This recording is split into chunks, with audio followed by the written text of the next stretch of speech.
Assalamualaikum warahmatullahi wabarakatuh. Waalaikumsalam warahmatullahi wabarakatuh. Ya, selamat siang mahasiswa semuanya. Apa kabar? Siang, Bu. Alhamdulillah. Sudah makan? Siap, Bu.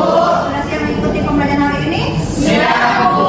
Oke, sebelum kita mulai, alangkah baik kita berdoa dulu kepada Komting. Saya persilakan untuk memimpin doa. Baik, sebelum kita belajar, mari kita berdoa. Kita akan masing-masing doa dimulai.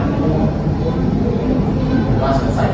Oke, terima kasih pada pembelajaran pada hari ini. Kita akan melanjutkan materi kita. Sebelum kita lanjutkan, saya mau absen dulu. Satria kita ada Armud Jonathan, Hadir, Bu. Mutia Alia Putri, Hadir, Bu. Nabila Febrianti, Hadir, Bu. Indah Maharani. Oke, alhamdulillah semua hadir pada keadaan sehat walafiat. Di sini kita akan melanjutkan materi kita, yaitu masuk. Sebelum masuk ke materi kita pada hari ini, saya ingin bertanya kepada Satria. Satria, minggu lalu kita belajar apa? Oke, kita materinya apa, maaf? Appetizer. Oke, sampingnya coba ada berapa macam appetizer? Apa itu? Iya, alhamdulillah ya kan masih mengingat materi kita minggu lalu. Jangan pernah, walaupun sudah lewat materi tetap dibaca-baca ya modulnya ya. Dan minggu lalu saya juga sudah kasih modul yang akan kita pelajari pada hari ini, materi pada hari ini.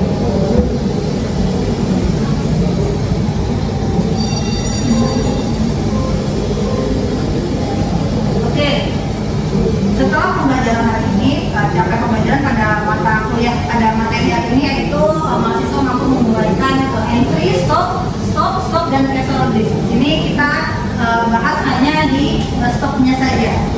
Maaf, di stop ya. Oke. Pada hari ini kita akan masuk pada materi pengertian sub, fungsi sub, jenis-jenis sub, ciri-cirinya, hal dan bahan, dan juga cara pembuatan. Oke, di sini coba Albert, coba kamu jelaskan modul yang sudah saya berikan minggu lalu. Coba kamu jelaskan dari pengertian sub yang kamu tahu. Baik, jadi menurut saya itu adalah makanan yang berbentuk cair yang dihidangkan di dalamnya terdapat berbagai isi bahan makanan dan tidak ada sayur panas. Oke, bagus ya. Alhamdulillah, walaupun belum masuk ke materinya sudah cukup memahami. Nah, kalau saya tanya begitu, di sup ini, kalau saya dalam urutan makanan kontinental itu setelahnya, sebelumnya apa, setelahnya apa? Sebelumnya itu sebelum hidangkan sup, kita itu yang pertama itu appetizer, Ya. terus kedua itu sup, yang ketiga main course, Ya. keempat dessert. Oke, alhamdulillah kalian paham ya. Jadi kita berarti kalau dari urutannya mungkin di urutan kedua. Kita praktek juga di minggu lalu tentang appetizer. Kita ini lanjut ke materinya sup ya. Kalau kita praktek minggu lalu. Nah, coba dibaca, silakan. Kamu tidak?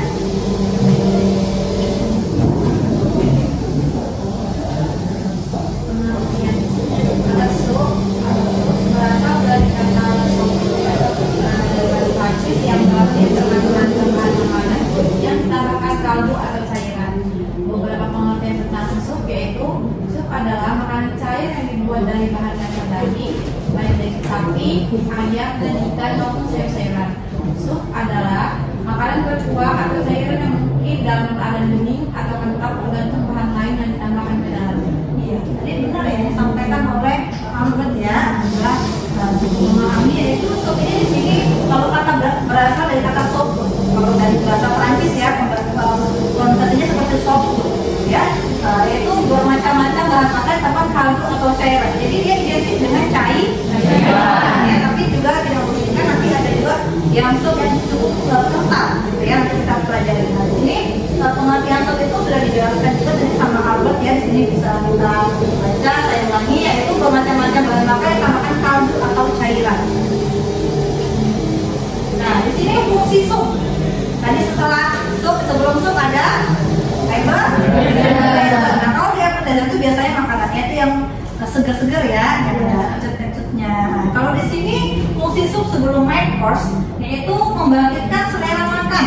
Jadi rasanya tuh harus lezat, menarik, dan juga bernilai gizi tinggi. Tapi tidak boleh, tapi dia harus ada takarannya ya. Kalau kita makan kontinental ditimbang. Karena apa? Kita tuh ada tuntutan makannya, jangan sampai nanti sup udah kenyang. Jadi kayak kita udah makan lagi. Ada yang tahu nggak berapa berat kalau kita membuat sup ini standarnya? Ada yang tahu? Ada yang tahu? Tahu di 240 ml ya, 240 ml. Ya, jadi itu harus ditimbang supaya apa? Nanti kalau udah sampai menopause sudah kekenyangan. Jadi kita menghindari itu. Makanya menopause makanan pendekat itu kan ada urutan-urutannya, itu harus ditimbang. Ya. Nah, kemudian dihidangkan setelah appetizer atau potensi atau sebelum entry. Nah, kemudian pada jamuan makan itu untuk menambah rasa tajam dari appetizer untuk memenuhi atau sebelum hidangan berikutnya. Jadi sudah saya gambarkan bahwa appetizer biasanya dia rasanya segar, kecut, gitu kan? Nah, ini menggugah selera dulu di awal-awal. Nah, baru masuk ke sup yang dia untuk menambahkan rasa kecut-kecutnya itu atau segar-segarnya itu. Nah, sebelum kadang biasanya kalau makanan main course itu dia pasti makanan berat. Jadi dideklarasikan dulu rasanya melalui sup itu. Kemudian beberapa macam sup dapat dihidangkan sebagai hidangan utama. Maksudnya seperti sup yang kaya gizi yaitu Hungarian bola sup. Dan ini ada juga sup ini yang dijadikan sebagai hidangan main course. Nah, contohnya apa Hungarian bola sup? Di sini Hungarian bola sup itu dia menggunakan daging ya. Jadi dibilang makanan berat. Ya. Jadi ada jenis-jenis sup juga yang digunakan untuk makanan main course, bukan sebagai setelah appetizer dia, tapi dia ada digunakan sebagai main course. Karena udah berat makanannya, ada dagingnya, ada sayur-sayurannya, itu Hungarian bola sup. Nah, di sini ada jenis dan ciri-ciri sup. Coba dibaca itu. Jenis dan ciri-ciri sup pertama itu grill soup atau tin soup atau sop kecil. Pengertian dari grill soup itu atau tin soup maupun sop kecil tersebut ialah sup yang dibuat dari kaldu, daging, ikan atau ayam yang ditambahkan rekannya tanpa bahan pengental. Sup ini biasa dihidangkan dengan atau tanpa garis. Kalau misalnya makan Indonesia, sering ya kita lihat nama dia grill soup ya. Sup itu biasa kita kalau di pikiran kita di Indonesia pasti dia grill soup jarang yang thick ya, kita belajar lain. Nah, jadi kalau grill soup itu dia hanya dibuat dari kaldu daging, ikan atau ayam yang ditambah dengan sayur dan tanpa bahan pengental. Nah, jadi tidak kental encer, namanya itu udah grill soup ya, protein soup, sup encer. Itu yang biasa kita makan kalau di makanan Indonesia ya, sup kalau kita jarang tahu sup itu pasti kental, tahunya sup itu pasti encer. Tapi kalau di makanan kontinental ada thick soup dan thin soup. Nah, kalau ini ya udah familiar kita ya, kalau yang grill soup ya. Ya, di sini ada contoh grill soup, itu boils dan broth, ada chicken corn soup, ada green corn soup dan corn soup. Ini maksudnya boils dan broth ini adalah dia yang tidak ada isinya sama sekali, kosong, gitu ya. Kalau yang corn soup itu ada isinya, bisa chicken, ayam, bisa juga green corn soup ini maksudnya adalah daging, ada isinya daging, seperti itu. Nah, kemudian yang kedua, ini lain yang mungkin kalau kita sebagai orang Indonesia mungkin ada kurang familiar, ya, yaitu ada thick soup atau sup kental. Nah, coba dibaca. Thick soup atau sup kental adalah sup yang menggunakan bahan pengental meliputi roux, kentang atau bahan lain yang mengandung zat tepung atau starch. Sup kental ini penyelesaiannya dibedakan menjadi dua, yaitu yang pertama tidak disari atau unpesto, atau kentalannya didapat dari bahan isi yang ditambahkan, misalnya cottage dan broth. Dan yang kedua ada disari atau paste, misalnya puree, cream cheese dan brown soup. Kalau thick soup itu berarti dia ada pengentalnya. Kalau tahu nggak kalau meliputi roux itu apa? Ayo, mentega, kemudian dikasih cairnya kan ya. Kemudian juga kentang, tapi bukan kentang utuh ya. Kentangnya harus dihaluskan terus. Itulah bahan pengentalnya. Bisa juga dia menggunakan zat tepung atau zat apa yang biasa digunakan untuk pengental? Tepung sagu juga bisa. Jadi kalau tepung sagu dan tepung maizena itu ketika kita menggunakan tepung sagu, kalau pewarnanya tidak berubah menggunakan tepung sagu. Tapi kalau kita menggunakan maizena dia akan terbuka.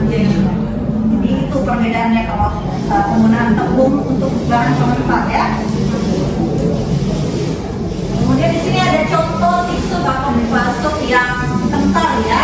Ada cream of mushroom soup, ada puree soup, ada cream of chicken soup, dan cream of corn soup. Oke, berarti di sini saya akan memberikan video. Ini saya tidak panjang lebar karena ada video yang menjelaskan ya. Di sini yang mungkin kita kalau misalnya di sini mungkin kalau Indonesia biasanya nengok ini kayak makanan bayi. Ya, makanan bayi biasanya kayak gini-gini ya. Yang dia kalau kita yang udah tua dan dewasa biasanya tahunya kalau sup itu ya pasti kan kayak saya ya jarang kita makan yang kayak gini tapi di makanan konvensional itu ada. Nah, bahan utama pembuatan sup adalah kaldu atau stok. Nah, kaldu ini biasanya dibuat dari apa? Kaldu dari iya, betul ya. Nah, di sini sangat mempengaruhi kualitas sup. Yang pertama ada dua ya, ada white stock dan brown stock. Ada yang tahu apa perbedaan white stock dan brown stock? Ada yang tahu white stock dan brown stock? Maria, tahu? Kamu tahu? Ada yang tahu? White stock dan brown stock? Iya, silakan. Kalau white stock itu terbuat dari kaldu dari rebusan tulang ayam dan juga bukit gani, sedangkan dari brown stock itu terbuat dari tulang sapi dan juga bukit gani. Iya, benar ya, bagus sekali.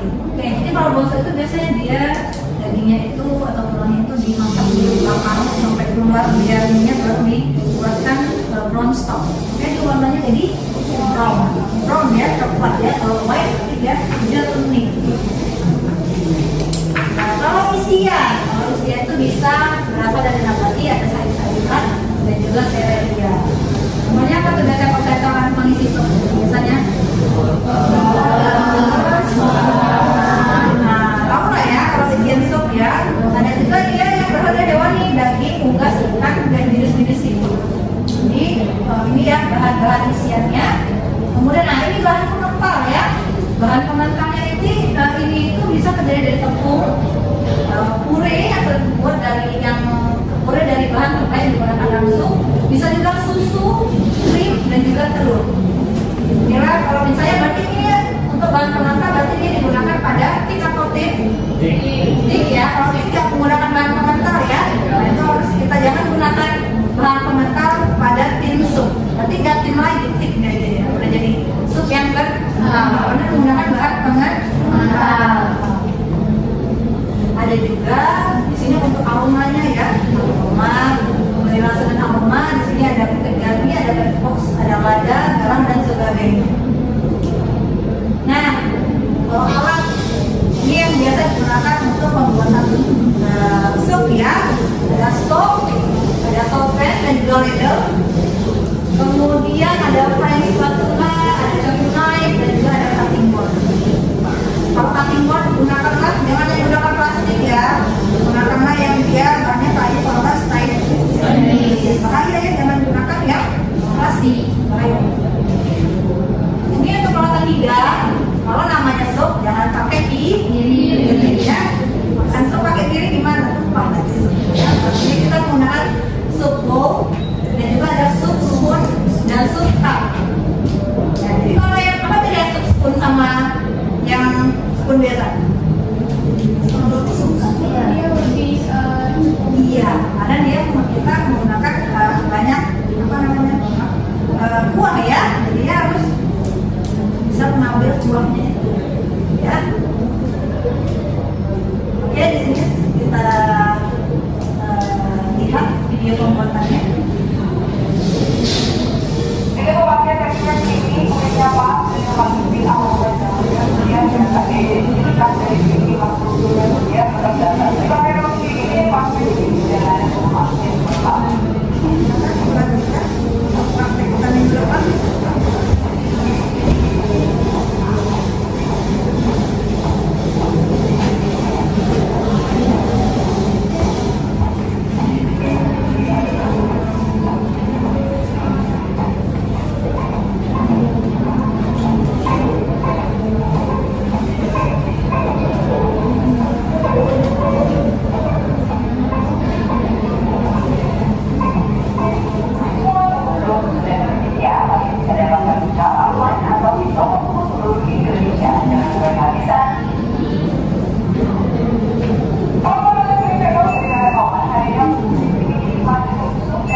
kondisi market kalian tinggal pakai susu cream ya, susu makan di kampus dan creamer susu yang biasa buat kopi itu juga kan dan manis saya suka juga. Lalu kita juga perlu tepung terigu, garam serta air untuk memasaknya. Nah airnya ini kalau kalian beli dengan kampus buatnya ya. Sebagai pelengkapnya bikin kurang ya, dan versi simple juga. Kita cuma perlu lagi tawar bawang putih, garam sama ini aku pakai daun parsley kering. Itu sebenarnya cuma buat warna aja. Kalau daun parsley dan itu pakai bawang putih. Ya, udah ya. Oke, pertama ini harus bikin si roti nya dulu. Ini roti simple harus mengawal dan saya kompor dengan lain itu metodenya bisa kayak kali ini aku bikin aja pakai wajan roti yang klasik. Rotinya juga cuma pakai roti tawar ya. Jadi pertama kalian tinggal makan sampai wajan menggunakan api dan kecil. Nah kalau enggak, ini rotinya sudah kita panggung aja sama ditambah supaya aroma panggung itu terasa dan sampai kita dipotong bukan terlalu hancur. Jadi ini maksudnya menggunakan kompor prosedur dari bawah ya. Ini tuh dilengkapi dengan ada posisi sudah diaduk. Nah ini kan yang berarti kalian tidak bisa otomatis dia menjadi kucuran dan dia memiliki saus dan masuk tanah maka ini bumbu otomatis semuanya sudah nah masuk sausnya dan semuanya dan pastinya apa boleh itu saya menggunakan saus dan kalian bisa seperti ini bisa menggunakan saus dan yang besar ya dari 3 sampai 15 kilogram kalian bisa masuk dengan saus dan juga dan kalau juga dinantikan dalamnya antara material yang terkuatkan atau masukkan dengan gas yang mengkaitkan api itu merata dan buat sampai mana. Kalau udah seperti ini, rotinya tuh dibiarin sebentar. Kalau udah bisa potong-potong, ini potong-potong menggunakan bisa roti supaya rotinya tuh dia nggak ketek. Kalau kalian mau bikin dari dada seperti biasa, jadi bahannya tuh dicampur dulu sama bawang putih, terus juga parsley, bumbu terus nanti tinggal dioles ke roti berikan bagian ataupun roti tawar. Itu juga bisa ya, atau bisa juga kalian coba dengan cara ini. Rotinya kalau dipotong-potong kayak ini, kita balikin lagi aja ke dalam wajannya. Tambahkan bawang putih yang besar, serta garam juga. Garam ini mentega, jadi dengan kalian tapi kalau kalian dari garam sebenarnya silakan. Kalau roti tawar itu pada dasarnya si rotinya itu bergaram, jadi aku nggak nambah bumbu apapun lagi. Kalau kalian sampai roti lagi yang tawar, kita sampai sedikit garam, bisa. Ini kita akan masak pilih api kecil sampai rasanya garam semua dan juga si rotinya itu kering. Memang karena kita sering kalau belum dan tidak masalah, dan kenapa makan juga karena kalau makan juga kurang ya terlalu buat gosong mungkin jadi kayu. Lalu kami yang berusaha ini tinggal kita tambahkan dengan parsley kering atau kita pakai parsley. Cuma kalau kalian yang tidak ada kita masalah. Selanjutnya untuk bikin masuknya, kalau kita akan iris-iris daunnya. Di sini aku pakai white papillon atau daun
yang disajikan ya. Dan mau masuk di rumah pakai apa? Saya bukan PS tentang tidak.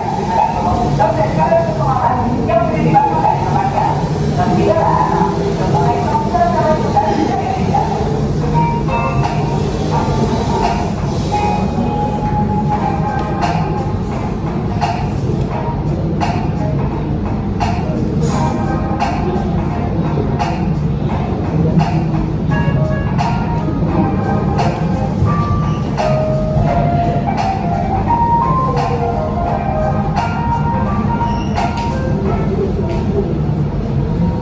Oke. Nah, tadi kita sudah melihat ya pembuatan. Ini berarti yang tik atau tin? Kenapa dia tik? Apa tadi yang menggunakan pengentalnya apa? Imprim. Nah, kalau tadi yang pembuatan U, apa tadi yang digunakan? Ya, Mandarin, U sama A, cair. Pakai. Nah, ini kan materi kita. Nah, untuk praktek kita di minggu depan. Nanti setelah ini akan saya jelaskan lebih lanjut. Oke, di sini saya sudah menjelaskan materi. Di sini ada yang mau tanyakan nggak sebelum saya lanjut? Paham nggak yang saya jelaskan atau ada yang kurang paham? Alhamdulillah. Kita setelah ini kita akan masuk ke tugas kelompok. Saya mau jadi kita ice breaking. Oke, ini udah pada ngantuk ini, jangan ngantuk ya. Oke, kita main semut dan gajah. Mungkin pernah dengar ya semut dan gajah. Jadi kalau semut dia kecil, besar, kecil, tangannya besar ya. Kalau gajah berarti dia besar. Oke, kita tengok konsentrasinya, untuk membangun konsentrasinya. Kalau saya bilang semut kecil, lagi semut kecil, gajah besar, gajah besar, semut kecil, gajah besar. Oke, paham ya? Oke, kita masuk ke materi ya. Kegiatan selanjutnya di sini kita kelompok ya.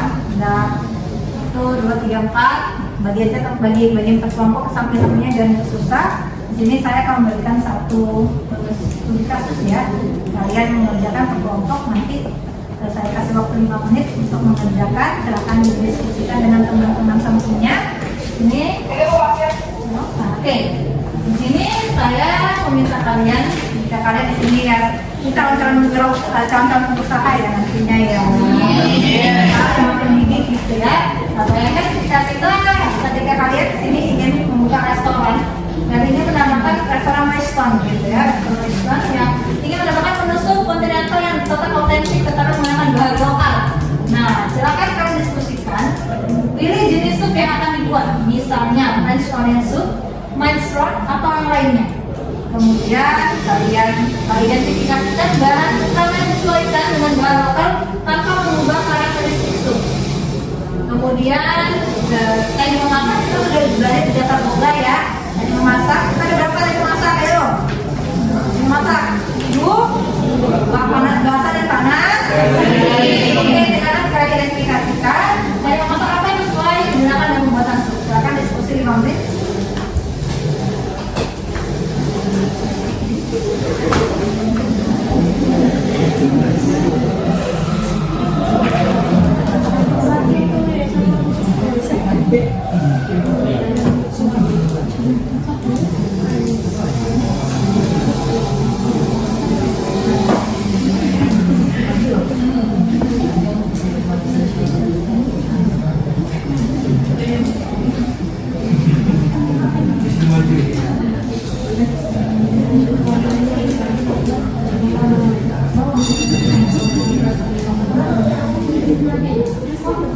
Oke, waktunya habis. Banyakin dan bisa. Oke, saya akan memanggil ya. Jadi ini kelompok untuk mempresentasikan apa yang didiskusikan baik pada kelompok 1 dipresentasikan. Teman-temannya. Oke, nanti ada kita yang jawab ya. Perkenalkan,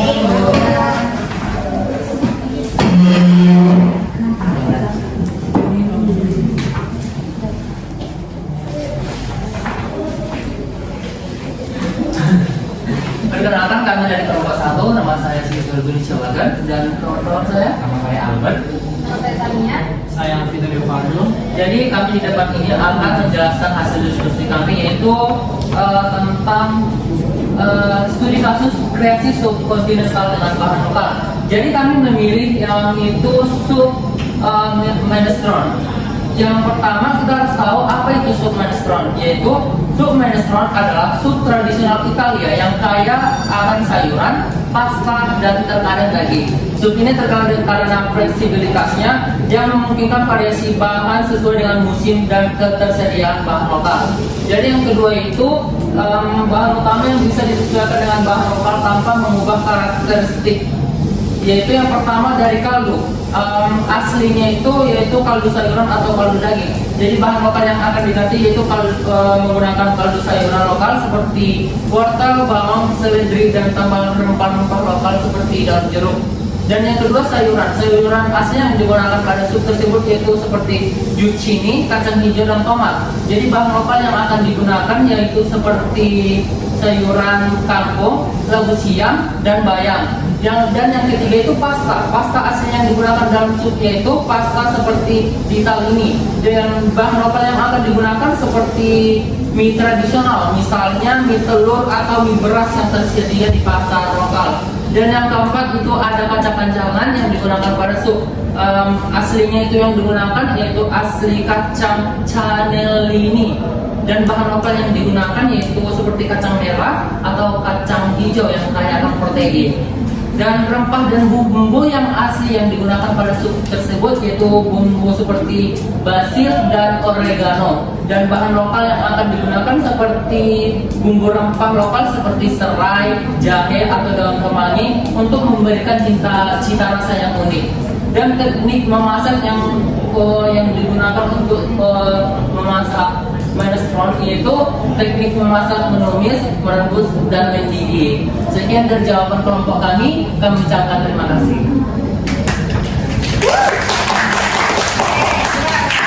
Teman-temannya silakan berikan pertanyaan. Ya, saya Mita ingin bertanya kepada nomor 1. Pertanyaan tersebut adalah berapa lama waktu yang digunakan untuk memasak sop minestrone tersebut? Jadi waktu yang digunakan untuk memasak sup minestrone tersebut yaitu sekitar antara 15 sampai 20 menit saja. Ada lagi yang bertanya? Mas? Terima kasih kalian berkenan kepada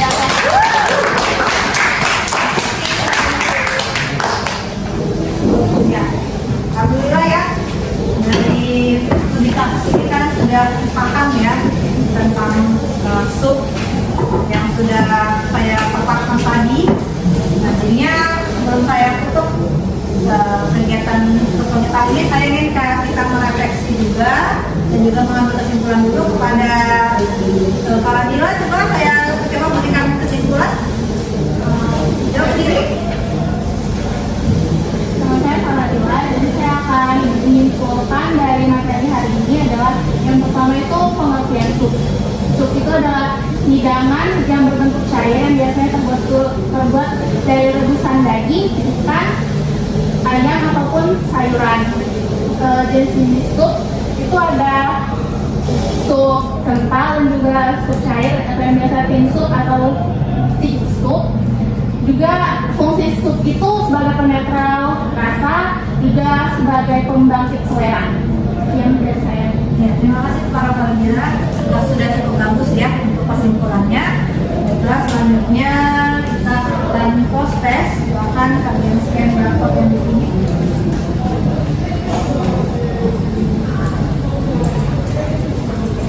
Bisa? Sudah semuanya? Silakan ya.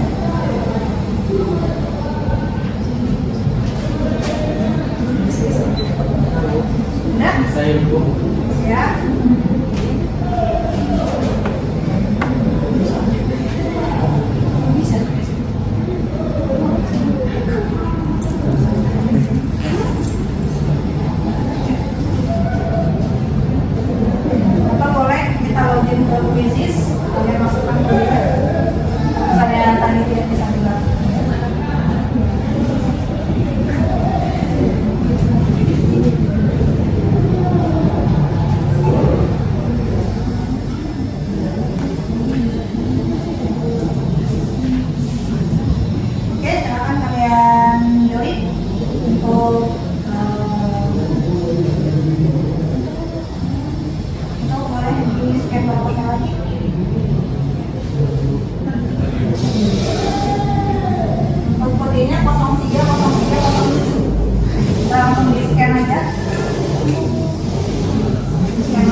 pakai barcode, boleh juga menggunakan kodenya ya, 030307.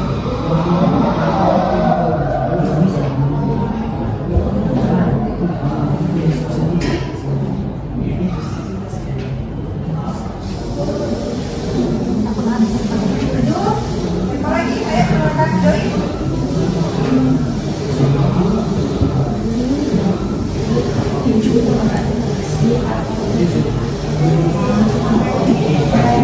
Boleh aja.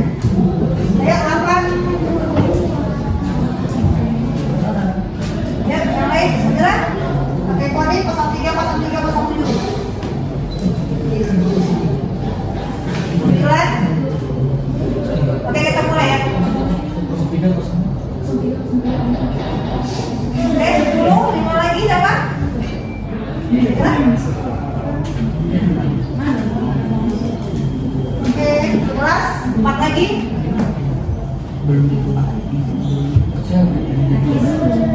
Ayo, 11, 4 lagi siapa? Belum jadi?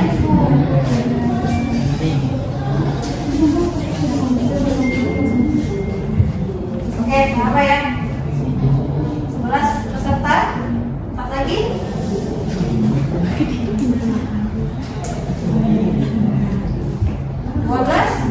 Iya, 5 lagi.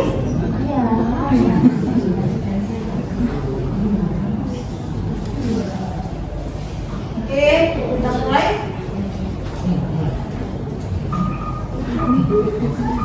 Yang belum silakan langsung dimasuk. Oke, silakan.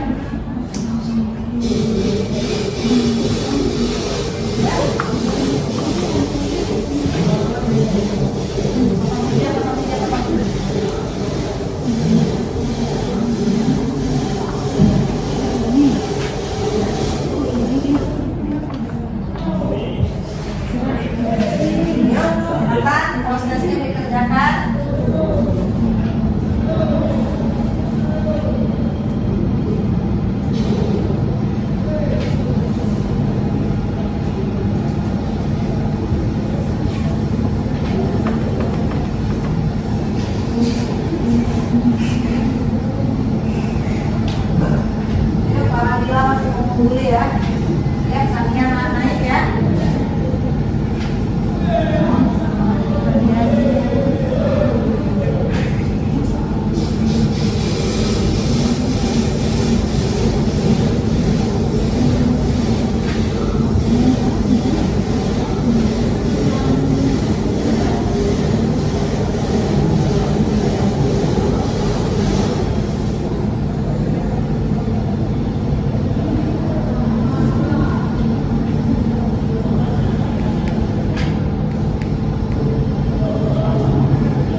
Ya, baginya bagus.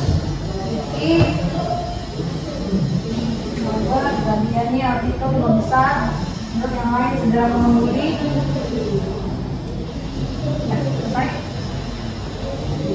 Oke, yang lain silakan segera selesaikan.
Pelan-pelan baca soalnya.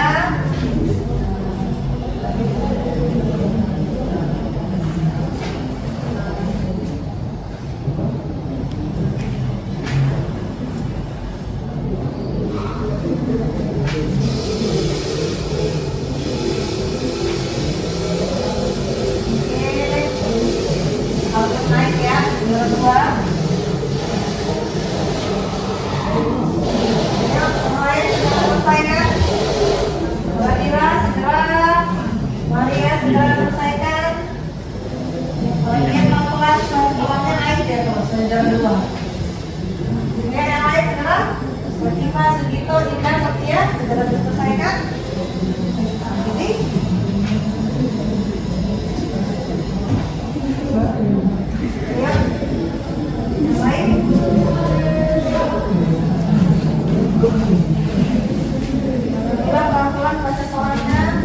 Iya, ada satu.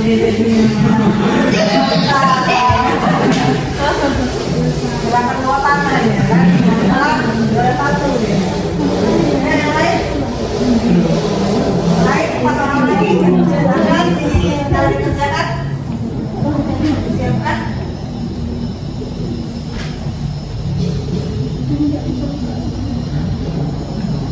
Alhamdulillah ya, pemahaman kalian cukup bagus, bisa dari 78%. Rata-rata jawaban itu benar semua. Nanti kalian cukup memahami apa yang sudah saya sampaikan hari ini. Saya kira tunggu teman-temannya sebentar lagi yang belum selesai ya, sudah diselesaikan.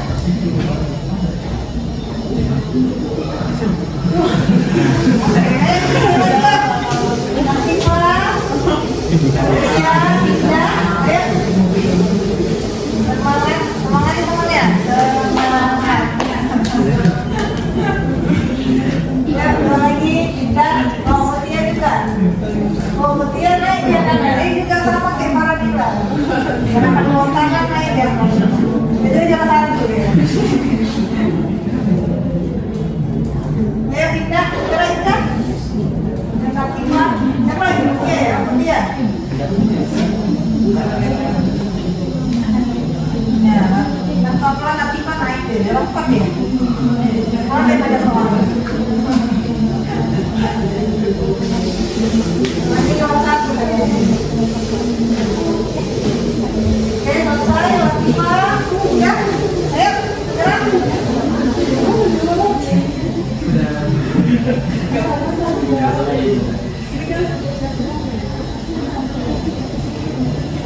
Oke ya, selesaikan ya. Alhamdulillah. Selesai, 70%. Siapa yang membuli? Nomor 1 ada Albert, Tania, dan Tante Bahagia. Oke,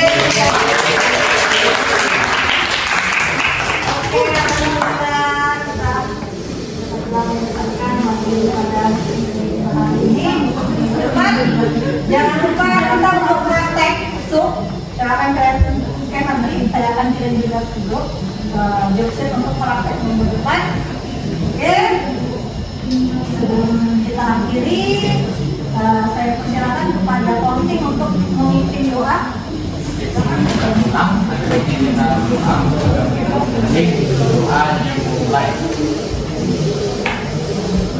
Selesai. Terima kasih sudah menonton pengajaran pada hari ini. Semoga kalian mengerti apa yang saya sampaikan dan ilmunya bermanfaat. Bila kurang saya mohon maaf. Wabillahi taufiq wal hidayah. Wassalamualaikum warahmatullahi wabarakatuh.